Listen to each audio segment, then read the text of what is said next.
आयातुल कुर्सी के बारे में 3 दिल खुश कर देने वाली फजीलतें।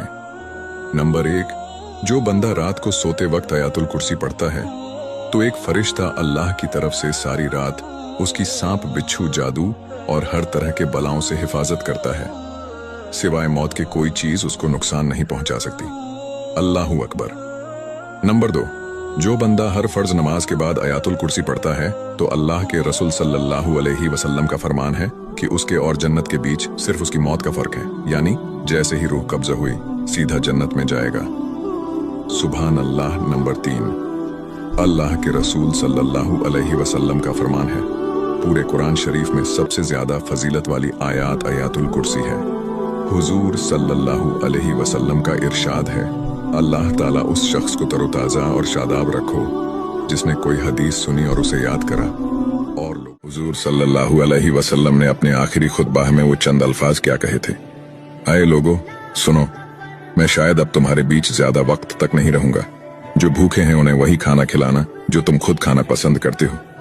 गरीब लोगों को वही कपड़े देना जो तुम खुद पहनना पसंद करते हो। बेशक तुम अपने रब से एक दिन जरूर मिलोगे और वो तुम्हें तुम्हारे हर एक अमाल का अच्छा बदला देगा। और जो यहाँ मौजूद है वो ये बातें ध्यान से सुने और जो मौजूद नहीं है वो ये बातें उन तक पहुंचाए। तुम सभी एक आदम की औलाद हो और तुम में से बेहतरीन शख्स वो है जो अपने रब के बताए हुए रास्ते पर चलेगा। और अपने दिलों से एक दूसरे के लिए किना निकाल दो। और कयामत तक तुम्हें इस बात का ख्याल रहना चाहिए कि एक मुसलमान दूसरे मुसलमान का भाई है और सभी का एक दूसरे पर हक है। और फरमाया रसूलुल्लाह सल्लल्लाहु अलैहि वसल्लम ने, वो चेहरा नूर से रोशन हो जो मेरी कही हुई हदीस सुने और वो दूसरों तक पहुंचाए। सुभान अल्लाह। अंदर वो एक आयत है कि जब तुम फंसते हो तो तुम मेरी तरफ लौटते हो, जब तुम निकल जाते हो तो तुम ये कहते हो कि ये मेरा ही इल्म था, ये मेरी दानिशवरी थी कि मैं निकल गया हूं। ये अल्लाह ताला ने कुरान में ये भी बता दी है।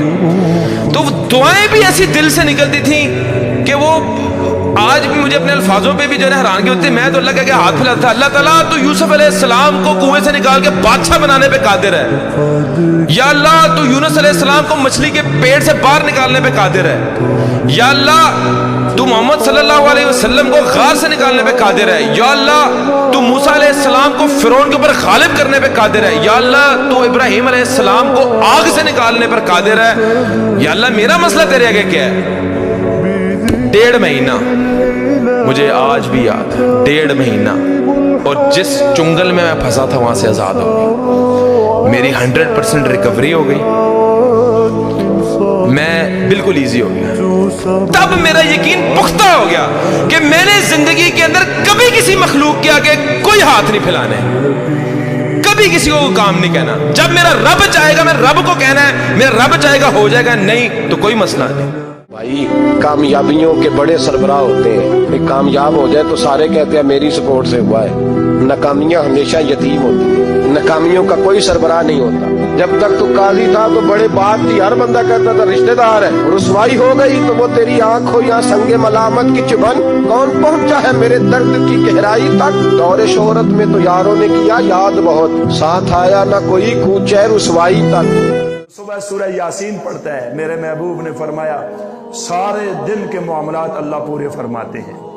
और जो जोर के बाद सूरह फतह पढ़ेगा, इन्ना फतहना लका फतहम मुबीना, मेरे आका ने फरमाया मरने से पहले अल्लाह हज उम्रा नसीब फरमाएंगे। जो असर के बाद सूरह नबा पढ़ता है, अम्मा यतसाअलून अनिन नबाइल अज़ीम, अल्लाह क़यामत के होलनाक मंजर से महफूज फरमाएंगे। जो शख्स मगरिब के बाद सूरह वाक़िया पढ़ेगा, अल्लाह मरने दम तक किसी का मोहताज नहीं करेंगे। जो शख्स रात को सूरह मुल्क पढ़ेगा, अल्लाह कब्र के अजाब से महफूज। क़यामत के दिन अल्लाह के सामने आएगा और वो 70 साल का होगा। अल्लाह के नबी फरमाया कि अल्लाह रब्बुल आलमीन उसकी एक नमाज भी कबूल नहीं करेंगे। और अल्लाह रब्बुल आलमीन कौन है? रहमतुल लिल आलमीन, गफूर गफ्फार। एक नमाज कबूल नहीं होगी। जो सहाबा ने पूछा रसूलल्लाह क्यों, क्या वजह बनी? तो क्या बोलेंगे? अगर वो रुकू सही करता था तो सजदा सही नहीं करता था, और अगर वो सजदा ठीक करता था तो रुकू ठीक नहीं करता था। रुकू में अभी पूरा खड़े नहीं हुए, सीधा कमर सीधी की नहीं, अपने आप को स्ट्रेच नहीं किया जो सही तरीका है, फौरन से सर उठा लिया। और अभी सर उठाया नहीं, पूरा सीधा खड़े नहीं हुए, फौरन से धड़ल जमीन पे गिर गया। या सजदा, अभी सजदे सर उठाया नहीं, ऐसे हाथ सिर्फ टच किया और दोबारा वापस नीचे गिर गया, जैसे मुर्गा ठूंगे मारता है। इस तरह की आजकल नमाजें हो चुकी हैं हम लोग। अल्लाह ताला हमारी हिफाजत करे। सल्लल्लाहु अलैहि वसल्लम फरमाते हैं, हजरत अबू हुरैरा रावी हैं, نبی پاک فرماتے ہیں اللہ کی بارگاہ میں دعا سے زیادہ کوئی عزت والی اور تکریم والی چیز ہے ہی کوئی نہیں. وہ بڑا معزز ہے بندہ, بڑا مکرم ہے وہ بندہ, رب کی بارگاہ میں بڑے اعزاز والا ہے جو رب کی بارگاہ میں دعا مانگتا. کیا فرمایا ہے؟ مسلم شریف کے لفظ ہیں, حضور فرماتے ہیں اچھا سوچنا, اچھا گمان کرنا یہ عبادت ہے. تو کچھ نہ کر, تو بس اچھا سوچا کر, اچھا رویہ اختیار کر. اے میرے پروردگار, مجھے توفیق دے کہ تو نے جو احسان مجھ پر اور میرے ماں باپ پر کیے ہیں ان کا شکر گزار بنوں, اور یہ کہ نیک عمل کروں جن کو تو پسند کرے, اور میرے لیے میری اولاد کو نیک بنا دے. میں تیری طرف رجوع کرتا ہوں اور میں فرما برداروں میں ہوں.